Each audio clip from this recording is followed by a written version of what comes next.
Halo, kembali lagi bertemu dengan saya, Monica Sendiava dari SMA Kolese Loyola. Pada kesempatan kali ini, saya akan memberikan sedikit penjelasan singkat tentang pengertian dan sifat-sifat logaritma.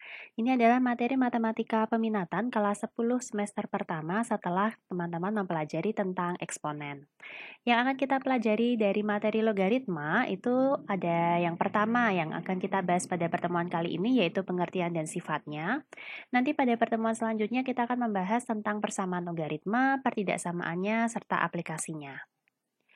Nah, pengertian logaritma. Kalau kita punya bentuk A log B, notasinya seperti ini. A log B itu adalah eksponen dari A yang menghasilkan B. Contohnya, nilai dari 2 log 8 itu sama dengan 3, karena 3 itu adalah eksponen atau pangkatnya 2 yang akan menghasilkan angka 8. Jelas 2 pangkat 3 itu sama dengan 8. Secara lebih sederhana, A log B sama dengan C ini bisa kita tulis atau dikatakan ekivalen dengan A pangkat C sama dengan B. Jadi yang depan pangkat belakang sama dengan tengah. Di mana yang depan A ini adalah bilangan pokok atau basis, dan dia berupa bilangan real positif kecuali 1. Sedangkan B itu disebut sebagai numerus atau domain dari logaritma, syaratnya dia adalah bilangan real yang positif. Sedangkan C atau A log B itu sendiri disebut sebagai hasil atau range dari logaritma. Dalam menyelesaikan soal-soal yang berkaitan dengan logaritma, kita tentunya akan banyak menggunakan sifat-sifat logaritma. Di sini saya beri batasan seperti yang tadi sudah dijelaskan bahwa bilangan pokok atau basis itu punya batas, dia syaratnya adalah bilangan positif tidak sama dengan 1. Jadi untuk A dan M itu basis akan diperoleh A lebih dari 0, A tidak sama dengan 1, M lebih dari 0, M tidak sama dengan 1. Dan kemudian untuk numerus sendiri punya syarat dia harus positif. Jadi di sini saya beri B lebih dari 0, C lebih dari 0. Maka akan kita peroleh beberapa hubungan sebagai berikut. Yang pertama adalah A log 1 itu sama dengan 0. Jelas karena A pangkat 0 itu sama dengan 1. Begitu pula A log A itu nanti hasilnya 1. Kalau bilangan pokok dengan numerusnya sama, maka hasil logaritmanya adalah sama dengan 1. Selanjutnya, kalau numerusnya ini adalah perkalian, jadi di sini saya punya A log B kali C, ini nanti bisa keluar sebagai penjumlahan logaritma, menjadi A log B ditambah A log C. Apabila dia bentuknya pembagian numerusnya, maka dia akan keluar sebagai pengurangan logaritma. Berarti A log B per C akan sama dengan A log B dikurangi A log C. Ini dengan catatan bilangan pokoknya sama-sama A. Selanjutnya, A log B per C itu bisa kita tulis menjadi pembagian logaritma dengan bilangan pokok yang baru. Misalnya di sini saya pakai M, berarti bisa saya tulis jadi M log B dibagi M log A. Sifat yang lain adalah, secara umum kalau bilangan pokok dan numerus ini punya pangkat, A pangkat M logaritma B pangkat N, maka pangkat dari numerus dan pangkat dari bilangan pokok itu bisa keluar. Pangkatnya numerus dibagi pangkatnya bilangan pokok atau N per M dikalikan dengan A log B.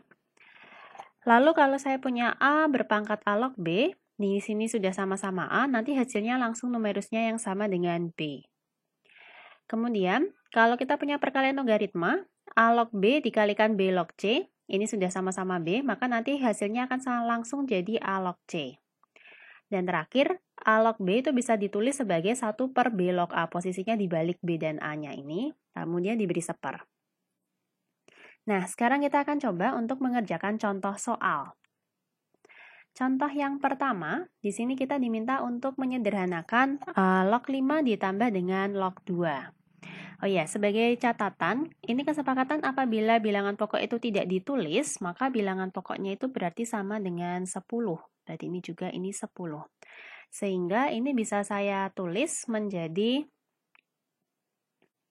10 logaritma 5 ditambah dengan 10 logaritma 2. Di mana kita punya sifat bahwa A log B ditambah dengan A log C itu sama dengan A log B kali C. Sehingga 10 log 5 ditambah 10 log 2 ini bisa kita tulis jadi 10 logaritma 5 kali 2 yang adalah 10. Jadi kita tulis 10 logaritma 10. Lalu tadi ada sifat juga bahwa apabila saya punya A logaritma A, bilangan pokok dan numerus itu sama, itu hasilnya sama dengan 1. Jadi, untuk soal ini hasilnya sama dengan 1. Selanjutnya, kita akan coba menghitung nilai dari bentuk logaritma berikut. Oke, saya akan tuliskan dulu tadi sifat umumnya A pangkat M logaritma B pangkat N itu bisa keluar menjadi N per M dikalikan dengan A log B. Untuk M yang sama dengan 1, maka sifat ini akan menjadi A logaritma B pangkat N menjadi N kalinya A log B. Artinya, pangkat dari numerus dia langsung keluar dari logaritma. Nah, dengan sifat ini, kita akan coba menyederhanakan bentuk 2 kali 2 log 2 per 3. Ini bisa saya tulis menjadi 2 log 2 per 3 yang berpangkat 2. Jadi, angka di sini mau saya masukkan sebagai pangkat dari konstanta. Ini saya baca sifat yang tadi saya tulis dari ruas kanan ke ruas kiri. Selanjutnya, untuk yang 2 log 81 per 8 ini tidak bisa kita apa-apakan. Biarkan saja dia 2 logaritma 81 per 8. Lalu yang ini dikurangi 2 kalinya 2 log 3 per 4 dengan cara yang sama seperti sebelumnya. Ini bisa menjadi minus 2 log 3 per 4 yang dipangkatkan 2. Jadi angka 2 di sini, atau saya beri tanda dengan warna lain, angka 2 di sini akan masuk sebagai angka 2 yang ini. Dan yang tadi angka 2 di depan itu masuk sebagai angka 2 sebagai pangkat dari numerus yang ini. Nah, selanjutnya kita akan menggunakan sifat bahwa apabila logaritma itu modelnya penjumlahan, ini bisa kita tulis jadi perkaliannya. Sedangkan untuk yang pengurangan itu ditulis sebagai pembagiannya. Atau saya tulis dulu di sini supaya tidak bingung. Sifatnya bahwa A logaritma B ditambah A logaritma C itu adalah A logaritma B kali C. Sedangkan A logaritma B dikurangi A logaritma C itu adalah A logaritma B per C.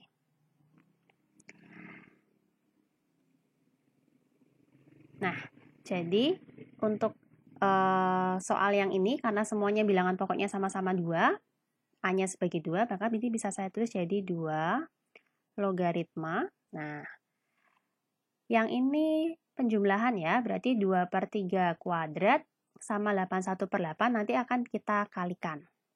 Jadi begini, 2 per 3 kuadrat saya kali dengan 81 per 8. Selanjutnya karena di sini tandanya adalah pengurangan, berarti dia akan jadi pembagian. Maka ini akan menjadi dibagi 3 per 4 kuadrat.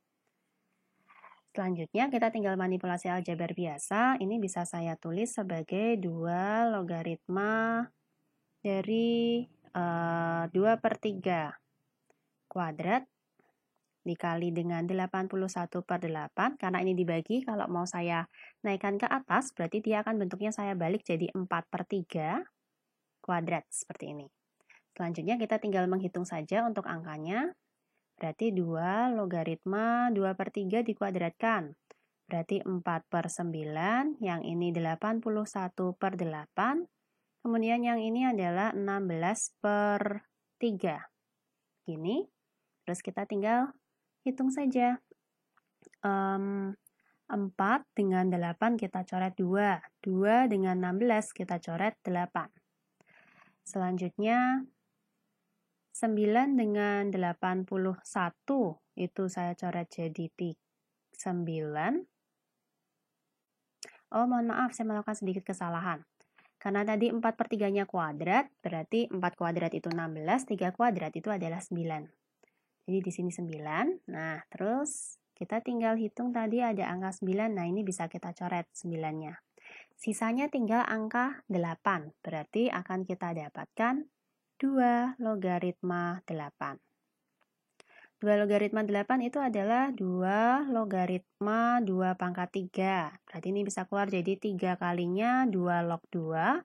Padahal 2 log 2 itu adalah 1, berarti 3 kali 1 sama dengan 3. Jadi untuk soal ini hasilnya sama dengan 3. Berikutnya ke contoh soal yang terakhir. Kita punya 25 dipangkatkan 5 log 7. Oke, kita akan sedikit mengingat tentang eksponen. 25 itu bisa dinyatakan sebagai 5 kuadrat. Berarti ini bisa saya tulis jadi 5 kuadrat yang dipangkatkan 5 log 7. Padahal kita punya sifat eksponen apabila A berpangkat M itu dipangkatkan N, itu akan menjadi A berpangkat MN. Dengan demikian, 5 kuadrat dipangkatkan 5 log 7 akan menjadi 5 berpangkat 2 kalinya 5 log 7. Lalu dengan cara yang sama seperti tadi, bahwa A logaritma B pangkat N itu kan sama dengan N kalinya A logaritma B. Jadi kalau N-nya ini bisa masuk ke dalam logaritma sebagai pangkat dari numerus, maka 2 di sini juga akan bisa masuk sebagai pangkat dari 7. Atau kita tulis 5 berpangkat 5 logaritma 7 kuadrat. Lalu kita punya sifat lagi bahwa apabila A berpangkat A log B, ini hasilnya adalah langsung B. Jadi untuk soal ini 5 berpangkat 5 log 7 kuadrat itu langsung hasilnya sama dengan 7 kuadrat yang adalah 49. Ya. Demikian yang bisa saya sampaikan. Terima kasih teman-teman sudah menonton video tutorial ini. Sampai ketemu di video-video berikutnya.